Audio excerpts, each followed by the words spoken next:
Welcome to the view point.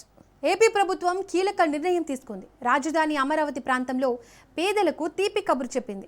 అమరావతిలో భూమి లేని పేద కుటుంబాల్లో తల్లిదండ్రులిద్దరూ మరణించిన పిల్లల్లో మైనర్లకు పింఛన్లు అందజేయనున్నారు. ఈ మేరకు ప్రభుత్వం పింఛన్లు అందజేసేందుకు సిఆర్డీఏ కమిషనర్కు అనుమతించింది. ఈ మేరకు ఉత్తర్వులు జారీ అయ్యాయి. ఏపీ ప్రభుత్వం అమరావతి ప్రాంతంలో భూమి లేని పేద కుటుంబాలకు ప్రతి నెలా పింఛన్లు అందిస్తున్న సంగతి తెలిసిందే. అయితే కుటుంబంలో తల్లిదండ్రులు చనిపోయిన పిల్లల్లో మైనర్లకు పింఛన్ ఇచ్చేందుకు నిబంధనలు ఇబ్బందిగా మారాయి. ఈ విషయాన్ని అధికారులు ప్రభుత్వం దృష్టికి తీసుకెళ్లారు. ఏపీ ప్రభుత్వం సానుకూలంగా స్పందించి మైనర్లకు పింఛన్ల జారీకి సిఆర్డీఏకి అనుమతించింది. ఇటీవల క్యాబినెట్లో కూడా ఆమోదం తెలిపిన సంగతి తెలిసిందే. అమరావతి ప్రాంతంలో తల్లిదండ్రులు కోల్పోయిన పిల్లలకు నెలకు 5,000 పింఛన్ ఇవ్వనున్నారు.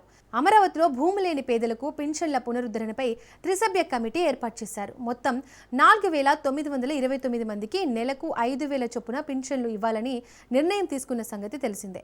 అమరావతి కోసం భూ సమీకరణ సమయంలో ఉపాధి కోల్పోయిన పేదల కోసం ఈ పింఛన్లు గతంలో ప్రారంభించారు. గతంలో రాజధాని నిర్మాణం కోసం భూములు ఇచ్చినప్పుడు భూమి లేని పేదలకు జీవనోపాధి కల్పించే ఉద్దేశంతో ప్రభుత్వం ఈ పింఛన్ల పథకాన్ని ప్రారంభించింది. గతంలో మొత్తం 4,929 మంది ఈ పింఛన్లు తీసుకునేవారు. గత ప్రభుత్వ హయాంలో రాజధాని పనులు ఆగిపోగా పింఛన్లు కూడా నిలిచిపోయాయి. అయితే గత ప్రభుత్వ హయాంలో పింఛన్లు ఆగిపోగా ఇప్పుడు సిఆర్డీఏ మళ్లీ ఆ పింఛన్లను పునరుద్ధరించనుంది. ఈ మేరకు అర్హులైన పేదలు పింఛన్ల కోసం గ్రామాల్లోని సిఆర్డీఏ కార్యాలయాల్లో దరఖాస్తు చేసుకోవాలని సూచించారు. అంతేకాదు గ్రామ సభల సమయంలో కూడా ఆర్జీలు సమర్పించవచ్చన్నారు అధికారులు.